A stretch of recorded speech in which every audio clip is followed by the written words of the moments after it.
uh, an episode last week No? where you came on the show. What's happening? I guess you were taking a little bit of a time to a break in a way. Talk about that experience of the retreat. Yeah, so thanks for having me on again, Neil. And yeah, look, so last week truly was life-changing for me. And at the beginning of the year, I told myself I wanted to work on the physical, mental, and spiritual side of me, and really try to focus this year on me and improving myself. And um, haven't lost as much weight as I've wanted to, but I have lost about 30 pounds over the course of the year. So I'm happy I'm making progress and just need to buckle down more and keep going with that. The physical side, not working out as much as I want, but I'm definitely getting my walks in with the dog and making sure that we're out there staying active. Um, Last week I had the opportunity to go to Warriors Battle with Warriors Set Free. It's an organization that we've talked about before on the show. We've had them on the show.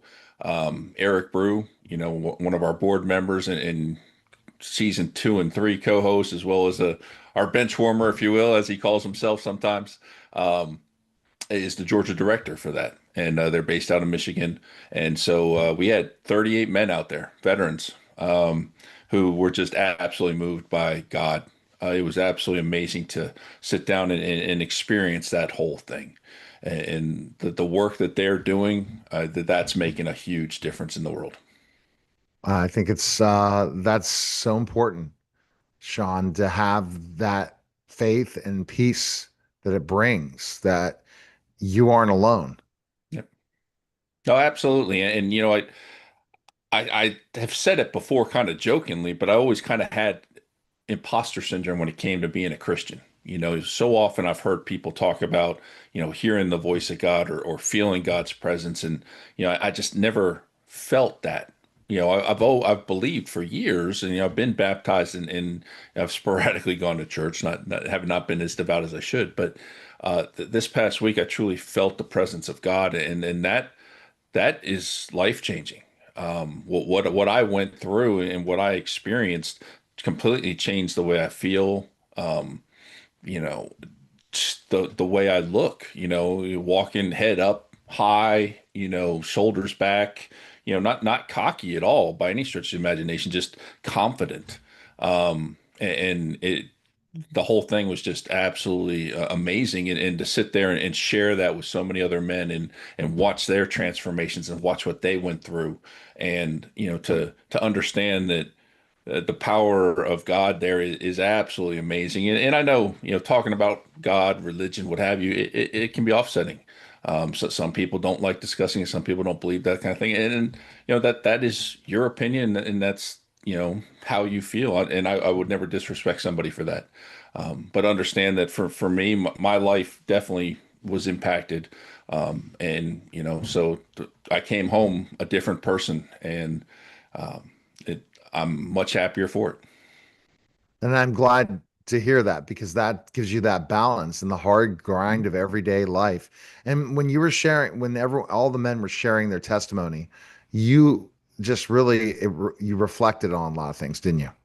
Oh, absolutely. I mean, you have a lot of similarities because you're all veterans. You've gone through a lot of the similar experiences, and so you can relate to some of the things that people are going through. And then you throw in, people's individual trauma, things like that.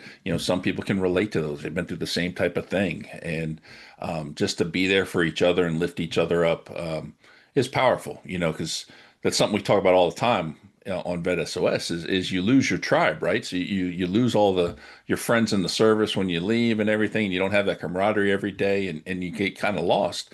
Well, events like this, you rebuild some of that and you build a new brotherhood and it's just it was all in all just an amazing event and it's pushing me to do something we've talked about for a while too and that is having a Christian show. One of the things we've talked about for probably about a year, having another podcast.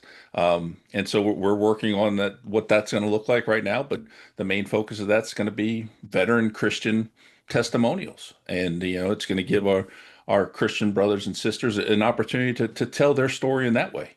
And we're really excited about it. Where did you see when they found their faith? Was there a hard point in their lives that they chose to turn to God? What have you seen? I think everybody's different, right? And for some people it's hard, like almost like an addiction, like alcohol or drugs. Like you have to make that decision that it's time to quit.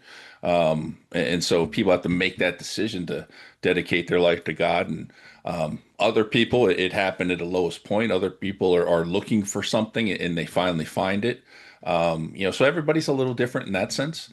But this event specifically, I didn't get to see it from the standpoint of the staff, but you can just sort of feel it that everybody came in kind of shoulder slumped over, head down, whether you're a confident or whatever person, just there was a piece missing.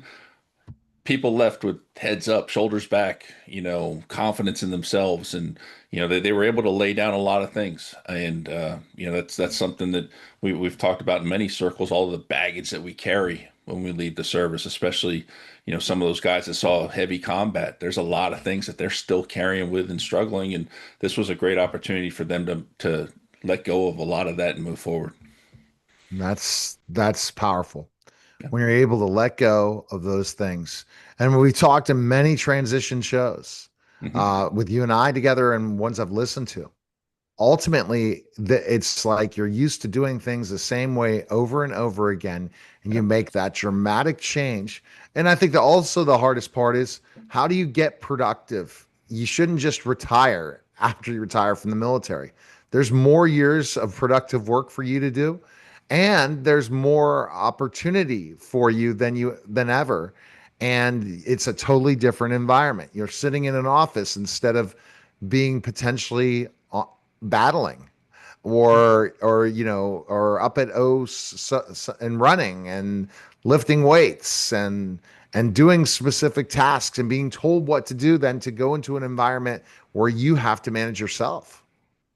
Oh, absolutely. It's I think we've mentioned it here talking before that I remember when I was in the service, there was data that showed that a lot of service members die within the first 5 years of leaving the service, because they stop all the physical activity, but they continue all the habits. And it's one of those things where I don't want to be in that statistic for sure. And I think I still have a lot to give to the world and definitely to my family. So, trying to figure out what those next steps are and where we go from there, and um, you know, follow the paths that are laid out for me.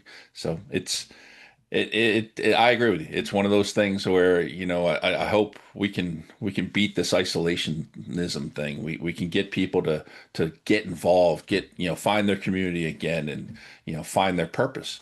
And if we can do that, the veterans they've given so much, but they have so much more to give. And most of them will do it freely. They love to give back as part of the DNA, and they just have to find that right mission for them.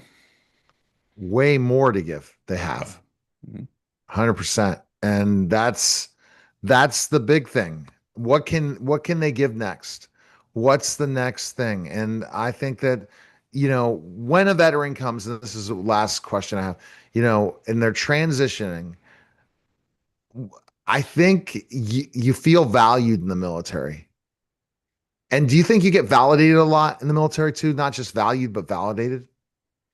Yeah, I think there's definitely some validation, and you have the opportunity to really push yourself to your limits and see what those limits are.